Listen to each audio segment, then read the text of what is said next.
Masubabo, aujourd'hui nous nous retrouvons pour une nouvelle vidéo. Et oui, première vidéo de 2019. Yep. You know what?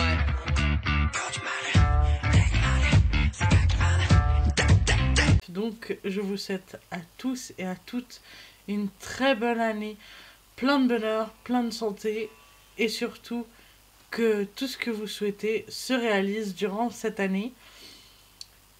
Pour ma part, j'ai décidé que 2018 était une très bonne année par rapport à mes vidéos et à ce que je m'étais fixé. Et je compte en faire, je l'espère, un peu plus en 2019. Et j'espère que mes projets vont se concrétiser. Sur ce, je vais revenir sur mes coups de cœur du moment et le pourquoi j'ai pas fait aussi les playlists. Tout simplement aussi, j'étais malade donc... je pense pas que vous auriez apprécié que je tourne des vidéos en étant le nez coulant, en train de tousser toutes les répliques et le nez bouché comme jamais. Donc j'ai décidé tout simplement de faire une pause, de me dire bon bah voilà, t'es tombé malade donc ça veut dire qu'il fallait que tu prennes un break. Et c'est ce que j'ai fait et je m'en suis très bien sortie parce que je suis beaucoup plus en forme pour cette nouvelle année. Nouvelles années.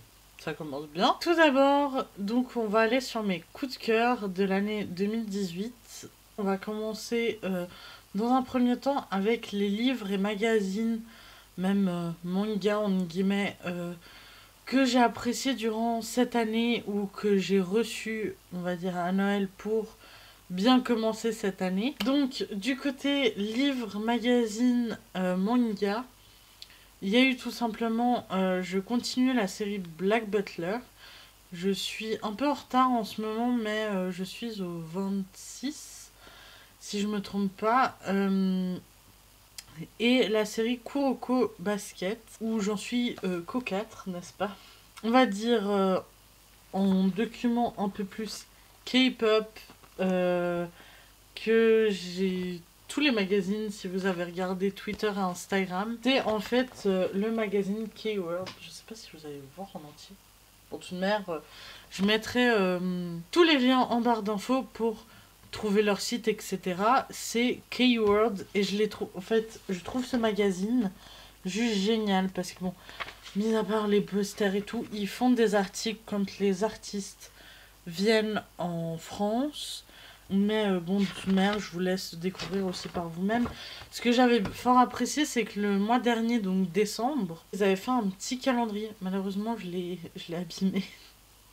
Donc je pourrais pas vous le montrer. En soi, je trouvais qu'elle était... Enfin, je trouvais ça ingénieux d'avoir fait ça parce que sur chaque mois, il y avait un groupe boys band ou girls band. Et je trouvais ça très agréable de l'avoir. Malheureusement, moi, je l'ai plus, mais... si vous trouvez le numéro juste avant, donc novembre-décembre, vous l'aurez, en fait, c'est dans les pages. Pour en finir, ce magazine, je le trouve très bien par rapport aux articles et tout qu'il y a dessus. Il y a un côté plus mode, le côté série, etc. C'est vraiment genre Korean World. C'est pas juste K-pop.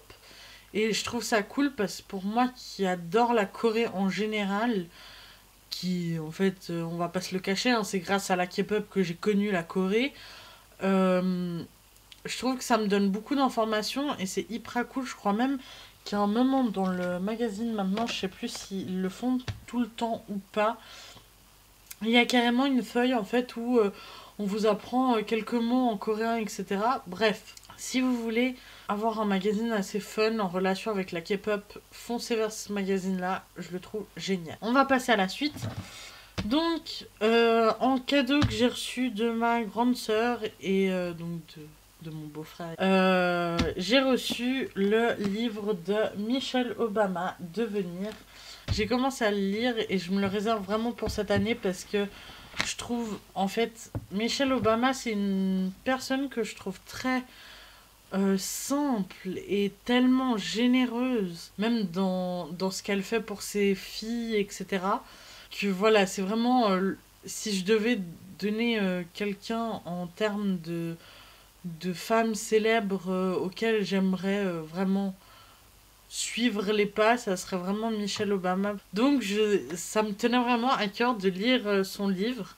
Et donc ma soeur sachant ça, ils me l'ont offert pour Noël. Donc pour la section livres, c'était les 3 principaux que je voulais vous parler aujourd'hui. En termes de youtubeurs, si je peux dire, toutes les infos seront en barre d'infos et je vous mettrai, si jamais, les petites images, etc. pour que vous voyez de qui je parle. Les gros coups de cœur de cette année, c'est Bilal Hassani. C'est quelqu'un que j'admire parce qu'il s'assume à 100%. Et malgré, je trouve tellement malsain les gens sur le net en ce moment. C'est quelqu'un qu'en fait, il chante très bien, etc. Il fait même Destination Eurovision pour la France, là. Et je trouve ça genre juste génial parce que j'espère pour lui qu'il va aller le plus loin possible parce que je trouve qu'il mérite vraiment sa place. Son dernier son qui est Roi et qui a été écrit par Madame Monsieur, si je me trompe pas, est juste, mais une pépite quoi. D'ailleurs, ça va me permettre de switcher sur les playlists des mois parce que Bilal apparaît souvent dans mes playlists dernièrement. Je n'ai pas fait de vidéo pour les playlists de septembre, octobre, novembre, décembre, donc les 4 mois. Normalement, celle de janvier arrivera fin du mois de janvier. Mais si jamais elles sont quand même disponibles, je les ai quand même créées, etc. Donc voilà, en termes de youtubeurs, c'est vraiment Bilal qui a été mon coup de cœur. Bon, cette année, après, il y a aussi Victoria Charlton. Elle parle surtout des affaires de meurtre, d'enlèvement, etc. Je trouve qu'elle explique bien, elle explique... là, même, elle avait fait comme un update des histoires en fait où elle avait parlé en fait de où en étaient les affaires, s'il y avait eu du nouveau. Il y a Liv aussi mais je suis plus sûre du nom de la chaîne. Donc il y a aussi Liv qui est tout simplement du paranormal aussi. Donc après voilà, elle fait aussi elle raconte des creepypasta. Alors j'adore comme elle raconte ça parce qu'on dirait que c'est elle qui les a vécues, elle met vraiment en scène, entre guillemets.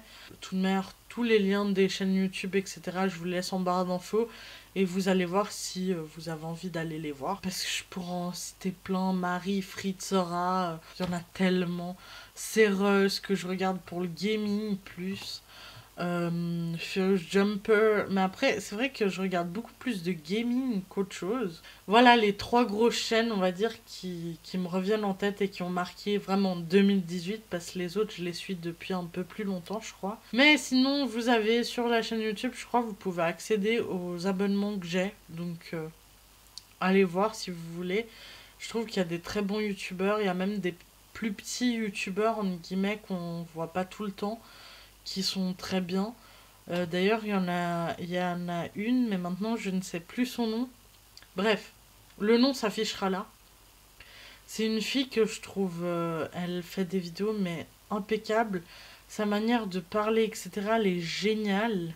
Et elle raconte, elle a fait une vidéo sur les yokai, elle a fait sur les animaux fantastiques et les animaux d'Harry Potter, je crois. Mais allez jeter un œil, je vous mettrai de toute manière en barre d'infos et le nom s'affichera en dessous de moi vu que j'ai une mémoire de poisson rouge et que je m'en souviens pas. Sur ce, on switch avec mes films de l'année 2018. Alors, il y aura, on va dire, ils sont pas sortis en 2018, mais c'est ceux que j'ai le plus regardé et le plus aimé en 2018. C'est The Greatest Showman. Je l'ai trouvé mais juste génial, la musique, l'ambiance qu'il y a dans le film, etc. Je l'ai regardé très souvent. Et il y avait tout simplement ce truc de vraiment... Bon après, voilà. Je suis de la génération High School Musical. Il y avait Zac Efron. Je suis désolée, j'étais aussi intéressée par ça, du fait que, voilà, c'est un acteur que j'adore parce que je l'ai connu. En fin de compte, c'est un peu comme si j'avais grandi avec. Donc, c'est vrai que j'adore regarder son actualité et tout. Et quand j'ai vu The Greatest Showman avec Hugh Jackman.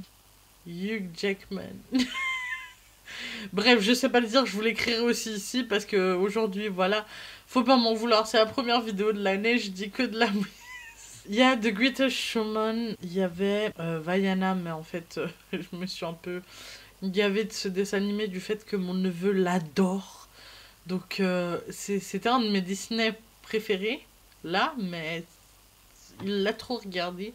J'ai aussi regardé cette année Zootopie.